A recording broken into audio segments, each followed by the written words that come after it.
أشهد أن لا إله إلا الله وحده لا شريك له وأشهد أن محمدا عبده ورسوله أما بعد فأعوذ بالله من الشيطان الرجيم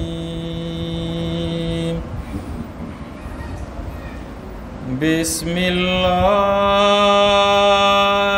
الرحمن الرحيم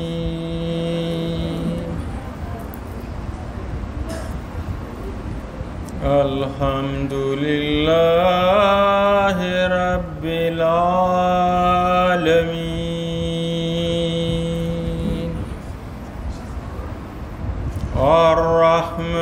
الرحمن الرحيم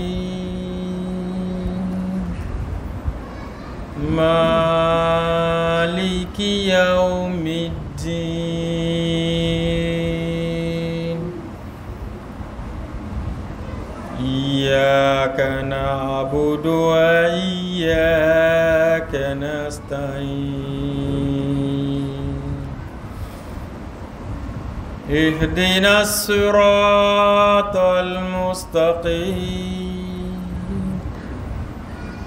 صراط الذين أنعمت عليهم غير المغضوب عليهم ولا الضالين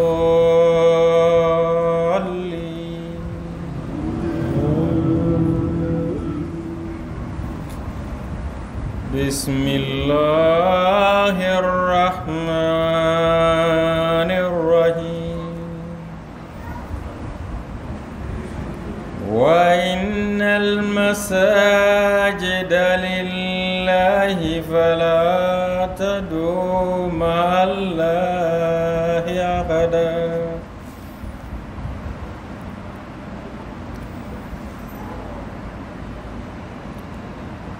On atteste qu'il n'y en a autre divinité digne d'adoration excepté Allah subhanahu wa ta'ala, l'unique sans associé. J'atteste que Mohammed sallallahu alayhi wa sallam est son serviteur et son messager. Mohammed sallallahu alayhi wa sallam n'est pas un fils de Dieu, ni un petit-fils de Dieu, ni un oncle de Dieu,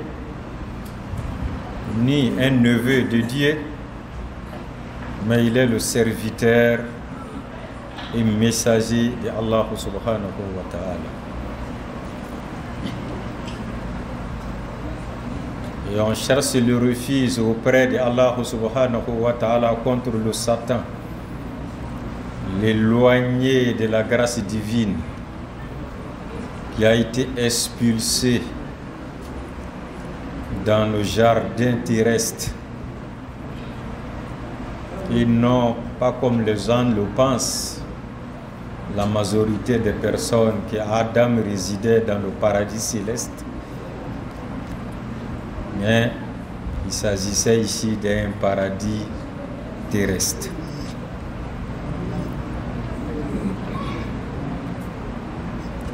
Nous louons Allah, nous le remercions, nous le glorifions.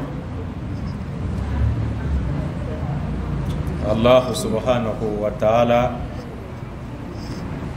doit être loué et magnifié par ses serviteurs.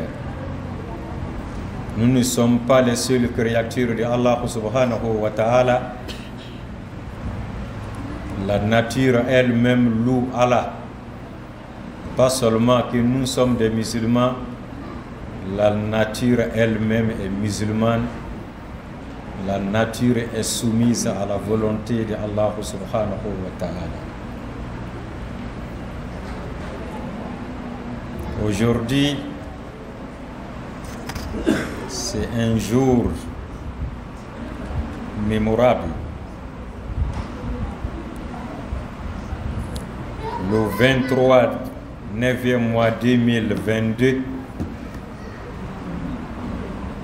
au Niger, précisément dans la capitale nigérienne à Niamey,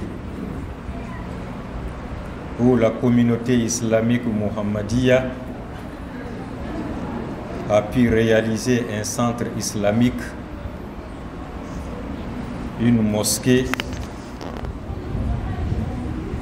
puis 4 classes d'allées, puis un logement.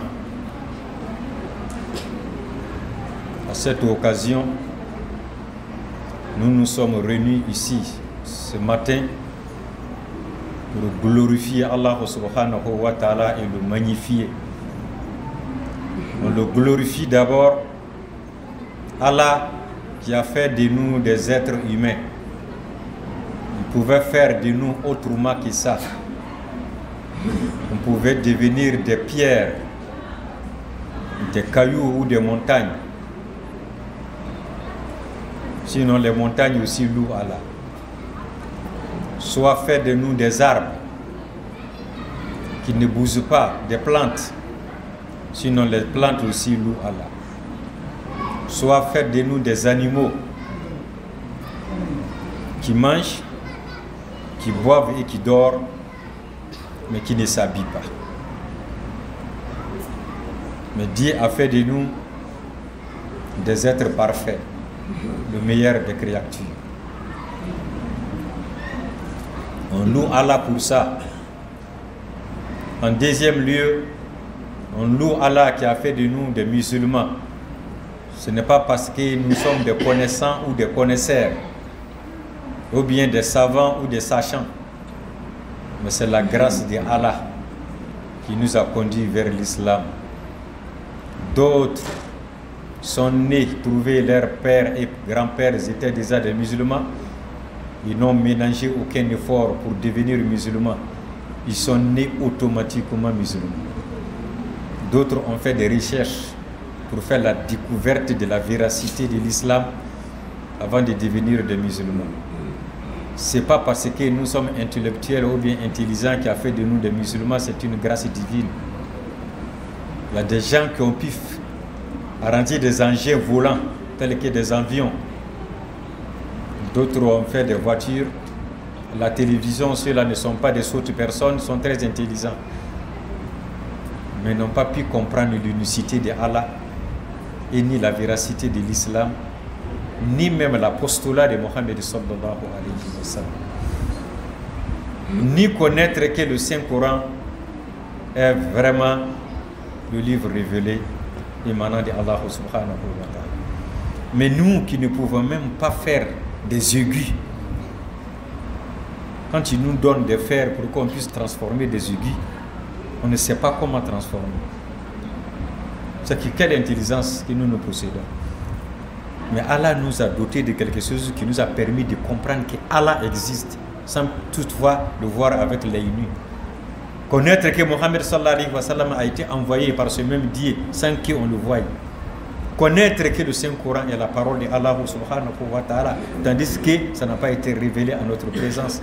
Connaître que l'islam est la meilleure des religions. Nous ne pouvons dire quelque autre chose que dire Alhamdulillahi Rabbil Alamin. Allah dit dans le Saint-Coran, wa innal masajida lillah fala tad'u ma'allahi ahada. Les mosquées appartiennent à Allah. Les mosquées appartiennent à Allah. Dieu pouvait faire descendre des mosquées construites par des anges. Mais Dieu nous a demandé de construire des mosquées. Comme la maison de Allah subhanahu wa ta'ala. Ce n'est pas Allah qui va venir s'habiter dedans. Mais quand on cherche quelqu'un, on va chez lui. Si les mosquées sont les maisons de Allah. Quand on veut Dieu, on s'en va dans la maison de Allah. Mais ce n'est pas Allah qui construit la mosquée. Qui construit? C'est nous. Mais avec ce qui est demandé par Allah subhanahu wa ta'ala, c'est ça qui devient la mosquée de Allah subhanahu wa ta'ala. Tu peux construire un édifice très gigantesque. Tous les passants peuvent admirer, tandis que Dieu ne voit même pas. Mais tu peux mettre des cailloux seulement dans un endroit qui n'est même pas cimenté. Les fidèles se retrouvent pour prier. Dieu va nommer là-bas, que c'est là-bas qui est la mosquée. C'est là-bas qui est Masjoud. C'est là-bas que les fidèles vont se prosterner pour connaître la grandeur de Allah et la petitesse de eux-mêmes. C'est ça qui est plus important. C'est pourquoi le kalmat Allahu Akbar, c'est un kalmat qui est très grandiose. L'être n'a qu'à connaître qu'il y a l'être suprême. Le plus grand, c'est Allah. Si le plus grand est Allah, nous sommes quoi? Les plus petits, les créatures. Il faut connaître la grandeur de Allah pour que tu puisses connaître la petitesse de soi-même. Mais quand tu penses que tu es grand, après tu vas dire que c'est Allah qui est petit. Ou bien tu veux t'égaler à Allah. Tu deviens en ce moment le rival de Allah. Donc considère-toi comme un petit ignorant. C'est Allah qui est le connaisseur. Petit, et c'est Allah qui est grand. Impuissant, et c'est Allah qui est le tout-puissant. Comme une sotte personne, c'est Allah qui est le maître de la sagesse. Là, en ce moment, tu as mis Dieu dans son contexte. Donc, une mosquée est la maison de Allah subhanahu wa ta'ala. L'appartenance ne peut être donnée à quelqu'un d'autre qu'Allah subhanahu wa ta'ala. C'est nous qui rassemblons nos argents. On cotise l'argent pour pouvoir construire. Mais il faut que ce soit l'argent licite. Inna Allah tayyib wa la yaqbalu illa bi tayyib. Dieu est pur. Il ne peut accepter que ce qui est pur. Pour construire ta maison, ou pour acheter ta voiture, ou pour acheter ton champ, tu peux faire le mélange. Mais pour édifier la parole de Allah subhanahu wa ta'ala, là c'est autre chose. Il faut que ce soit l'argent pur pour que Allah puisse l'agréer. Dans la mosquée, Allah dit Fala tad'u ma'allahi ahada. N'appelle pas autre chose si ce n'est que Allah. Ici, appeler veut dire que Fala ta'budu ma'allahi ahada. Il ne faut pas adorer autre chose que Allah. Dans la maison de Allah, qui on adore ou quoi on adore? On adore Allah dans sa maison. On adore Allah dans la maison de Allah subhanahu. Allah dit wa fi buyutin azina Allahu an turfa'a wa yuzkara fi hasmuhu yusabbihu lahu fiha bil ghuduwi wal aswal. Dieu a pris l'initiative, la décision d'élever certaines constructions. Certaines maisons sont élevées dans une dimension spirituelle auprès de Allah subhanahu wa ta'ala, lesquelles le nom de Allah est invoqué constamment, matins et soirs. Cela ne veut pas dire que matin seulement et le soir seulement. Quand on dit matin et soir, c'est-à-dire à partir du matin jusqu'à le soir. Parce qu'il y a la prière matinale qui est sobre. Il y a la prière des Zohor qui vient après midi. Et il y a la prière des Asr. Et après crépuscule, il y a la prière du Maghrib qui vient. Et quand les ténèbres commencent à venir, on fait la prière d'Isha. Donc tous ces temps-là, ce sont les moments qu'il faut invoquer Allah subhanahu wa ta'ala. Donc c'est fait le rodo, oui, voilà. Prier dans la maison de Allah subhanahu wa ta'ala, qui est la mosquée, est très bénéfique. Ça sert plusieurs choses. Quitter ce soir à la maison, marcher à quelque part pour venir dans la mosquée, pour venir prier avec la congrégation, vous avez déjà 27 mérites. 27 mérites. Parce que vous vous êtes déplacé pour venir prier avec les gens dans la mosquée. Mais pour celui qui prie à la maison sans toutefois être dans la mosquée, il a bien prié à l'heure et puis comme il faut. Lui, il a seulement qu'une seule bénédiction pour sa prière. Il est pointé seulement qu'une seule fois. Mais toi qui te déplaces pour venir à la mosquée, tu es pointé 27 fois. Voilà. Donc il y a une différence des mérites entre prier ce soir seul et puis venir à la mosquée. Ce n'est pas Dieu qui vient prier dans la mosquée. C'est la maison de Allah. Ce sont les fidèles musulmans qui viennent prier à la mosquée. Ça nous permet aussi de se connaître. 5 fois qu'on se croise. Fajr, Zohor, Asr, Maghrib, Isha, ça nous permet de se connaître. Quels sont ceux qui sont dans le quartier? Quels sont ceux qui prient ensemble? Après 1 semaine, 2 semaines, quand quelqu'un s'absente, on se pose la question. On dirait que ce type-là, on ne l'a pas vu dans Fajr. On dirait que dans Zohor, on ne l'a pas vu. On ne l'a pas vu dans Asr, ni Maghrib, ni Isha. Il a voyagé ou bien est-il malade? On commence à se soucier de son sort. On se renseigne. Si possible, on doit lui rendre visite pour savoir il a voyagé, il est malade ou bien il a déshérité. Ça nous permet de se connaître. Parce que nous sommes des frères en Dieu. Musulmans comme non musulmans, nous sommes des frères en Adam d'abord. Que tu sois musulman ou non musulman. Mais il y a deuxième fraternité. Ça, c'est la fraternité islamique. La fraternité islamique.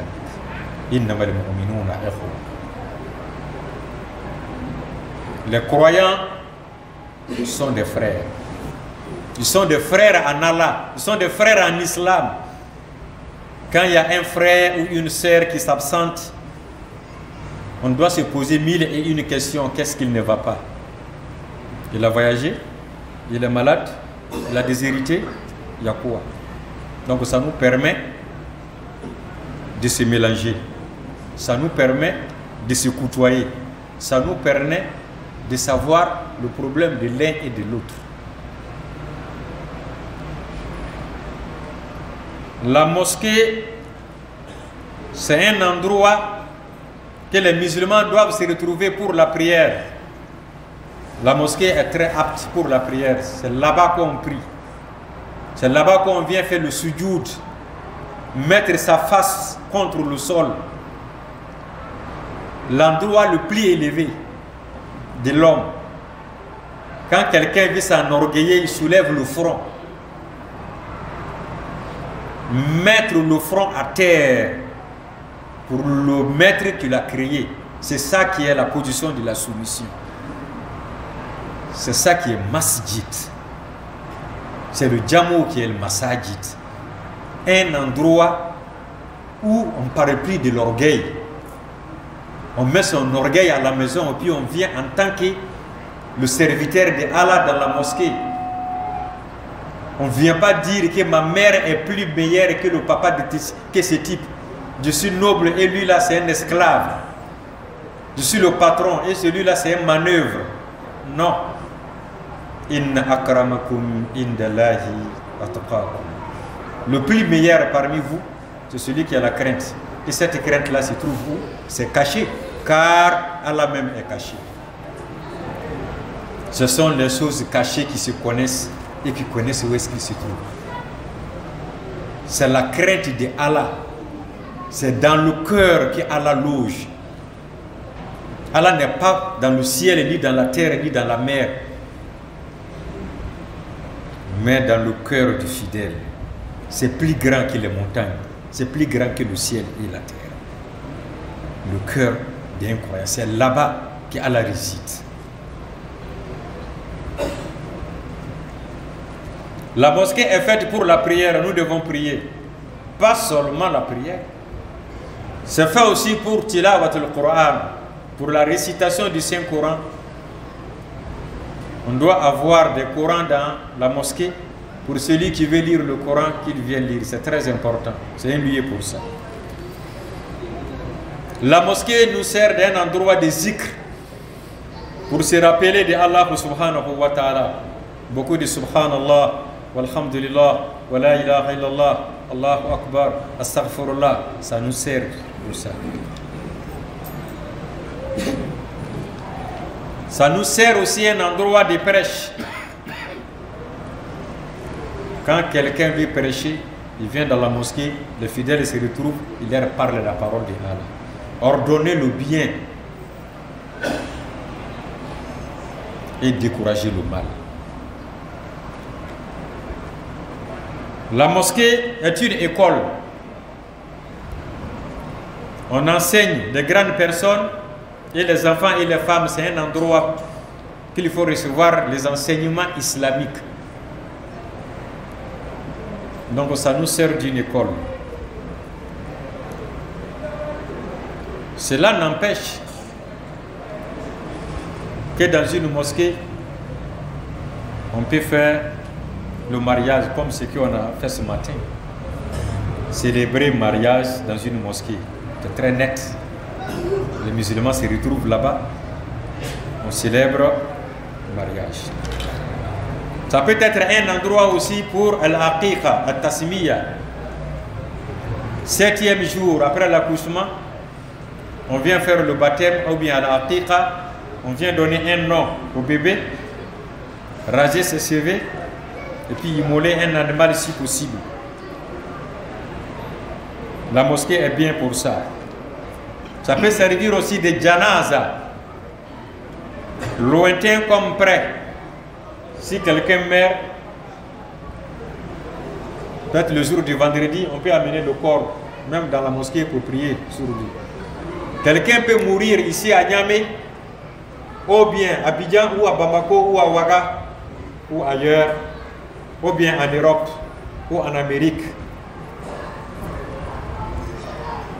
On dit, ah, tel type est mort là-bas.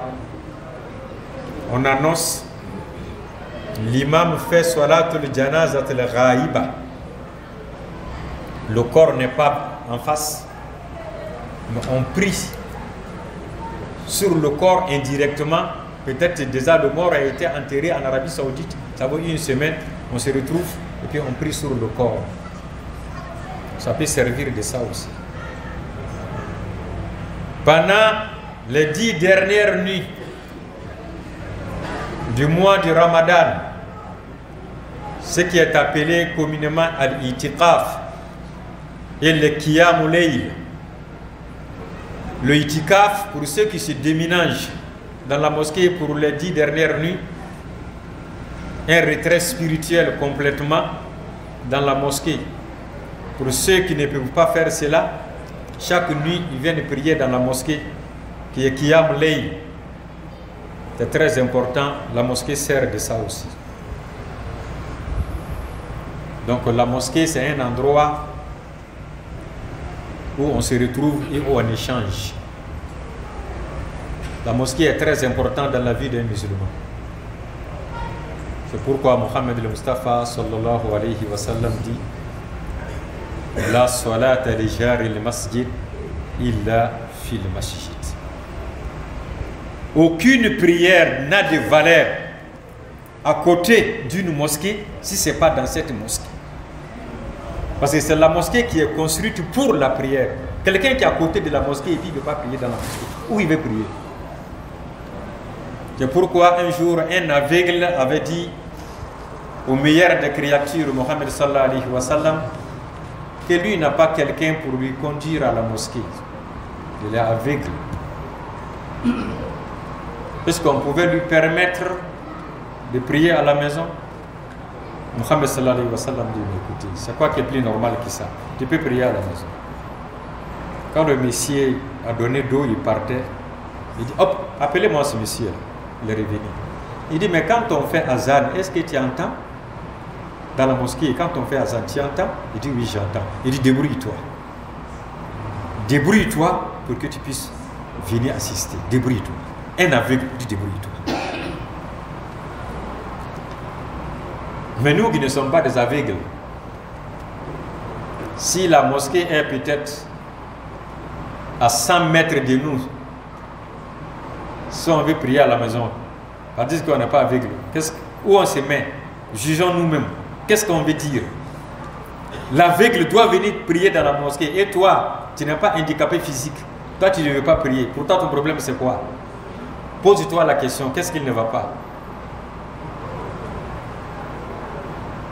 Quelqu'un peut dire, peut-être moi, je suis à côté de la mosquée. Donc, je suis bien placé. Je fais seulement peut-être 20 mètres ou 10 mètres, je suis à la mosquée, à quelques mètres. C'est bien.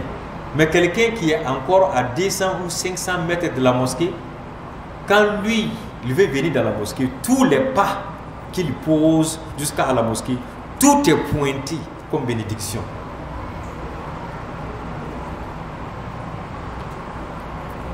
Il y a des fidèles dans l'époque de Mohammed sallallahu alayhi wa sallam.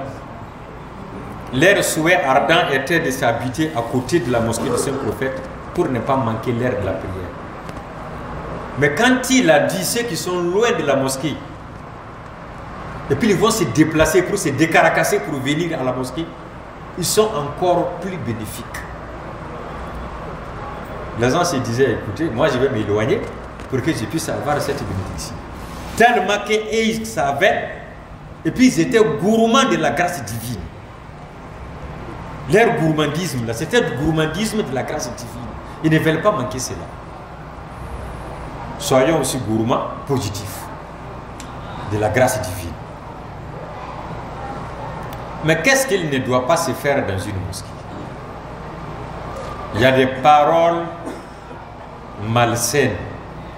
La mosquée n'est pas faite pour ça. Les injures, des paroles malsaines, nous ne devons pas faire ça dans la mosquée.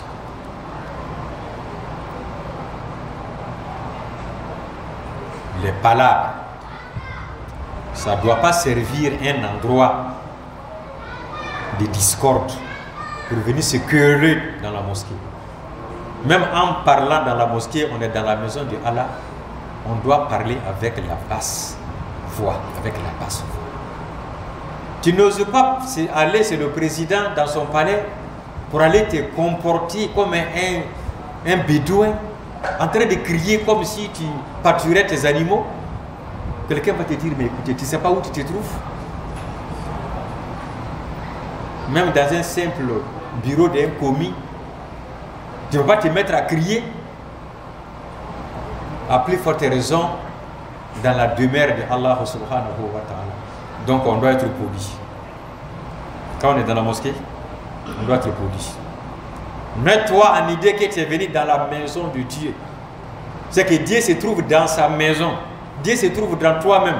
Comporte-toi très bien pour ne pas avoir des comportements impolis vis-à-vis de Dieu. S'il y a un enfant qui est perdu dans le quartier ou bien un mouton de quelqu'un, ce n'est pas l'endroit qu'il faut venir annoncer. J'ai perdu mon mouton. Je veux que celui qui voit n'a qu'à venir attacher pour que je puisse le voir. La mosquée n'est pas faite pour ça.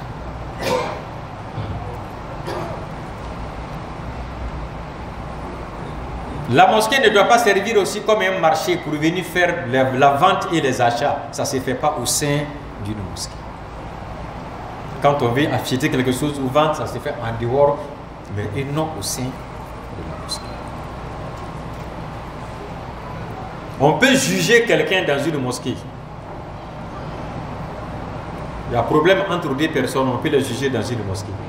Mais s'il faut appliquer la charia, soit quelqu'un habite l'alcool, on doit le chicoter 40 coups de chicote, ça ne se fait pas au sein de la mosquée, mais en dehors de la mosquée. Si quelqu'un a fait la fornication, femme ou garçon, qu'on doit le chicoter, ça ne se fait pas au sein de la mosquée, mais en dehors de la mosquée. Si quelqu'un a volé, qu'on doit l'amputer la main, ce n'est pas au sein de la mosquée, mais en dehors de la mosquée. Si quelqu'un a tué, qu'on doit le tuer, ce jugement-là, ça ne se fait pas au sein de la mosquée, mais en dehors de la mosquée. Donc le had ne se fait pas dans la mosquée.